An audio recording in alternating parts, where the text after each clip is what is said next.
So I've been thinking here recently, I have had the word essence on my heart. It's really just been showing up a lot lately. And I feel like that's due to the fact that I think that the world is trying to make it extinct. Now, I could be crazy. I don't know. Or maybe I'm just not aligned to the right side of the internet, because that is a strong possibility.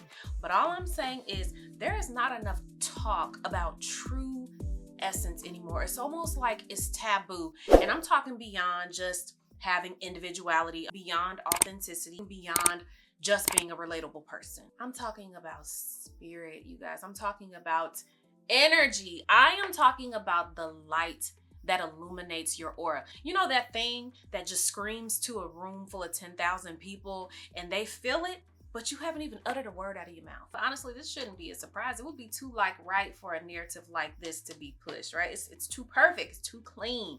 It promotes too much goodness, and we're not going to go into depth, but y'all can probably catch what I'm throwing out there. No, we're supposed to focus on being the prettiest. We're supposed to focus on getting the whitest of apartments that have zero characteristics in it. No, our focus is supposed to be fighting with our peers so that we can try to supersede where they are. One of the most beautiful things that you will gain in a self-actualization journey, a self-awareness journey, is you will gain the power to open up your perspectives. Not only does that overall perspective widen, but your vision is amplified as well. So whereas before we would probably walk through life turning a blind eye, you can't turn a blind eye anymore. Start paying attention to the fact that we are pushed towards more superficial nonsense than we are towards developing our inner essence. And I'm talking about developing to the point where anybody who comes within your presence, who encounters you, it becomes so infectious that it in turn inspires them to look at themselves and say, oh my gosh,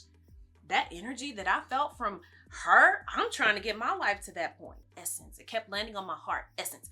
I couldn't get it out of my head.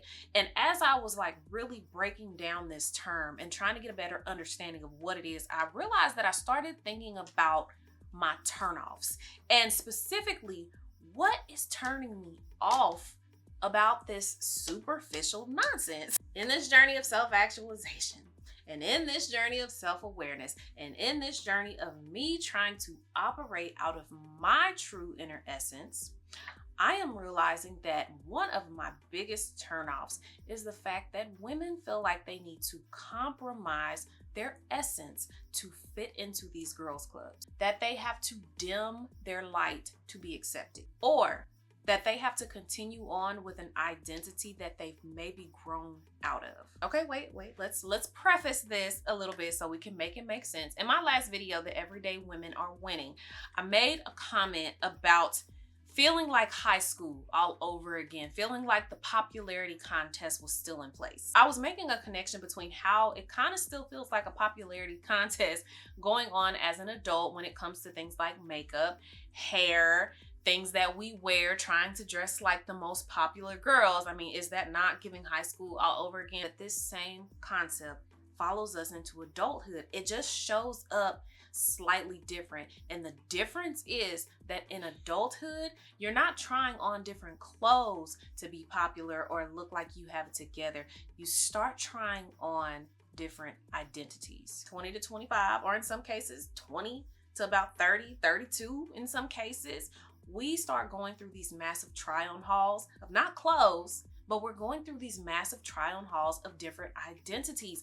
And I really feel like the underlying reason that we go through these massive try-on hauls is because we're trying to figure out what identity do we need to take on that is going to trigger that true inner essence to come to surface and expose itself. Two of the biggest adversaries that will make this process extremely hard for you to really pull out your true essence is your family and peers and social media. Let's start with family and peers. And the reason I want to start there is because we all know in adulthood, we still struggle with things from our childhood. Childhood and our childhood experiences shape a lot of who we become until we break those cycles or break those habits or break those childhood traumas. Think back to being a child, and I want you to recall on some of the times where maybe a parent, an aunt, an uncle, a grandparent, somebody told you that you were too blank. So a couple of examples that I wrote down are: you are too loud, you are too soft-spoken, you are too ghetto, you are too stuck up, you're too shy, you need to be more of a girly girl, you're too shallow, you're too timid, what's the aftermath of that? We turn into little people-pleasing machines because obviously we love our parents, we love our aunts, uncles, grandparents, whoever said those things to us. We love them. We want to do whatever we can to make them happy. So if my mom as a kid told me I'm too shy, I don't want to be shy. I want to show my mom that I have the biggest personality. It is a form of people pleasing. And obviously, though, our parents, grandparents, aunts, uncles, all of those individuals, it's not that they intentionally tried to do this to us as kids, but that is one of the lingering effects that we end up with because, again, as children, we don't want to disobey. We feel like, oh my gosh, I'm going to get in trouble if I don't do what they say. So it just turns into people pleasing over time. That people pleasing mentality stays with you until you break it. And 9 times out of 10, we're not breaking that kind of mentality until we're well into our 20s and 30s and we're really trying to figure out our identity and figure out our sense of self. But it'll stay with you over time. And that's exactly why, if you don't catch it early enough, you find yourself down the line in your adulthood trying to fit into these girls' clubs because you need some form of validation from somebody that you feel has a superior seat than you. So I want you to take all of that, and then on top of it, I want you to add in current social media. So now we're entering adulthood. We have people-pleasing characteristics about ourselves. We have zero self-awareness. We don't know what our identity is. Now we're entering adulthood, trying on more and more identities that now we're getting from social media. Because of the accessibility, we get to witness people live their luxurious lives. So we think these people could be lying, they could be telling the truth. We have no idea, but we see them living these luxurious lives, driving these cars, having these houses, being able to go on shopping sprees when they want to. We see all of that. What do you think the person is going to think who does not have that self-awareness? They don't have that sense of self or identity.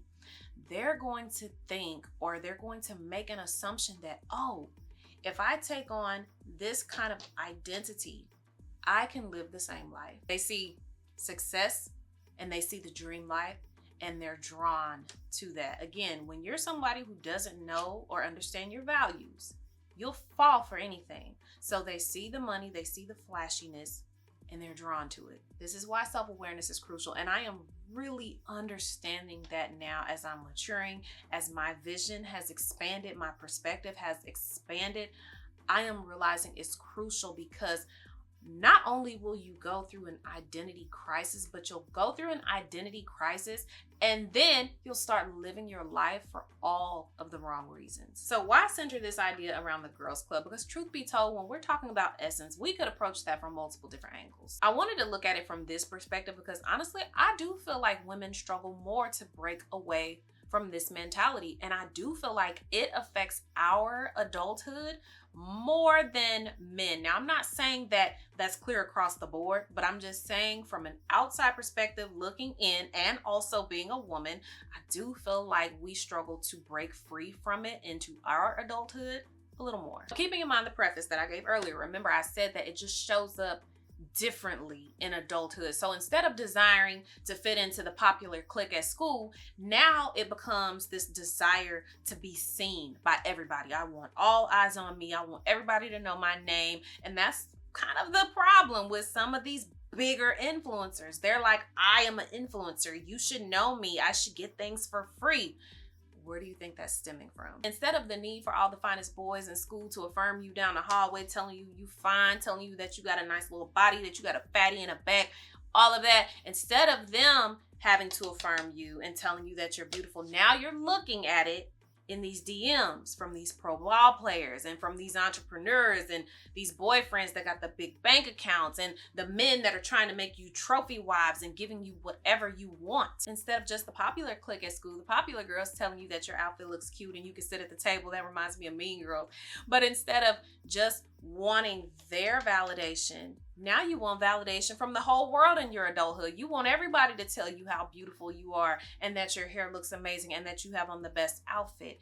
It is validation seeking. Now let's pause right here because I want to point something out real quick. There is a difference between people being drawn to you because of your essence versus someone trying to be seen, trying to get the attention, trying to get the validation. Keep that in mind. Don't lose that, because I'm gonna circle back in just a second. Here's the issue that this is creating. It is harder now, more than it ever has been, to break that girls club mentality, because now it's kind of like a get rich quick scheme. I'm guilty of this too.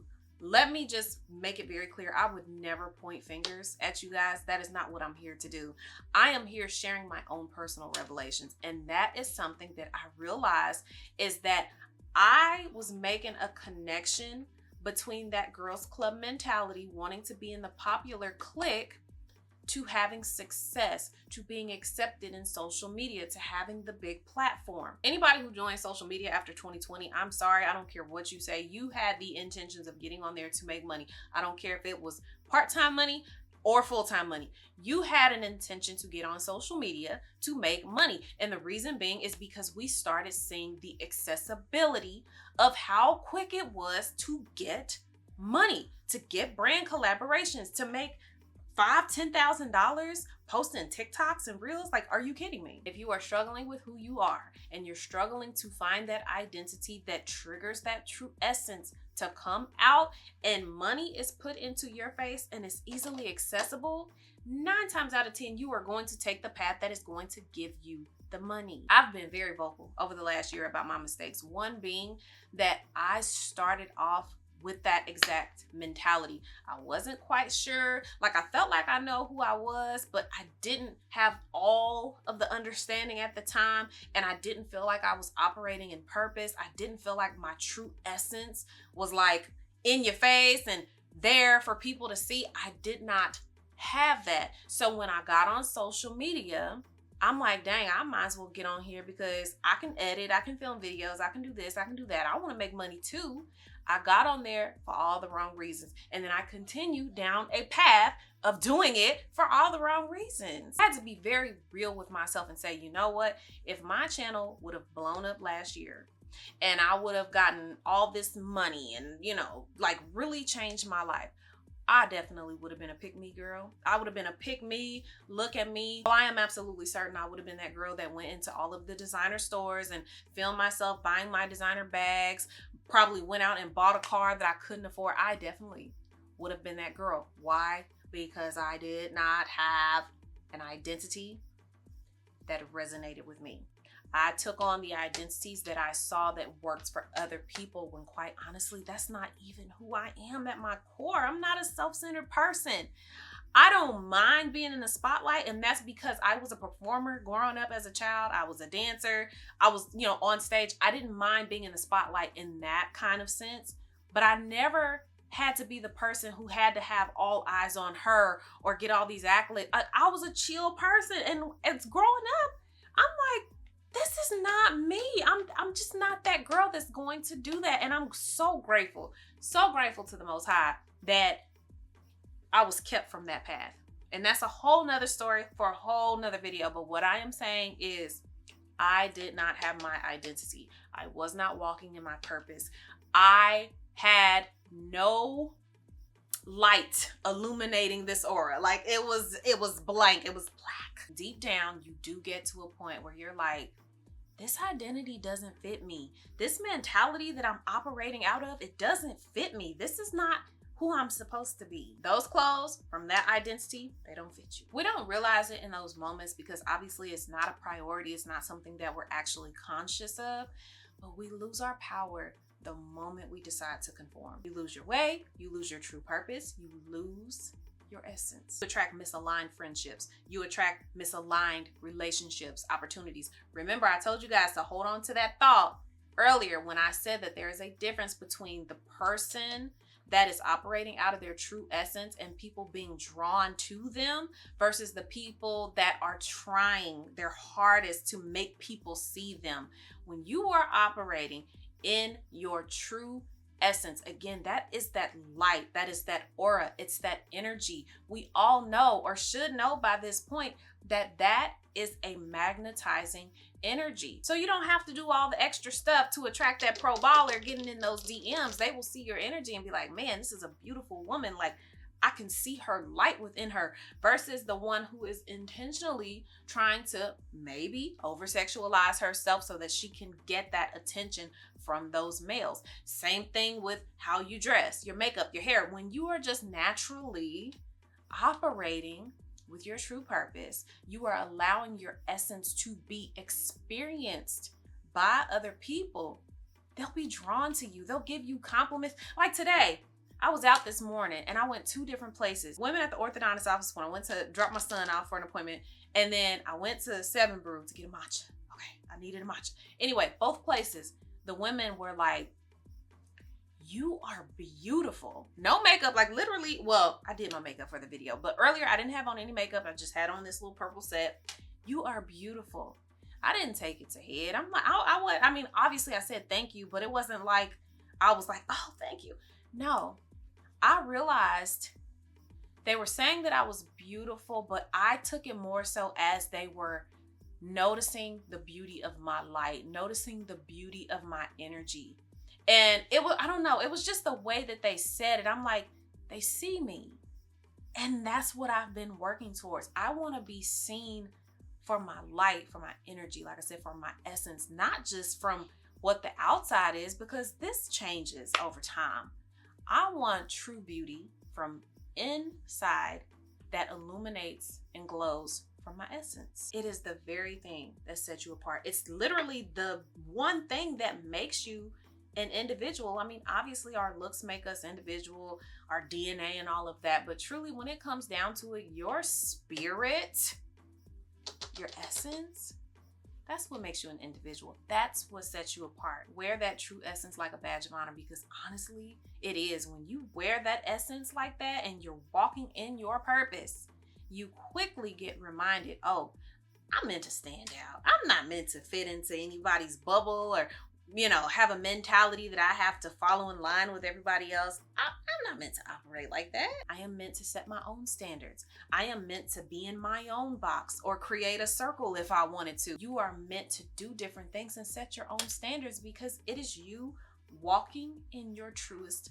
form. Have you ever come across a person where you're like, how do they seem to magnetize every single thing to them that they want? This is how they do it. You're meant to take up space, and don't you ever forget that. If you want to check out another video, I suggest you stay and check this one out. If not, I appreciate you so much for coming and checking out today's video. Thanks for hanging out with me, and until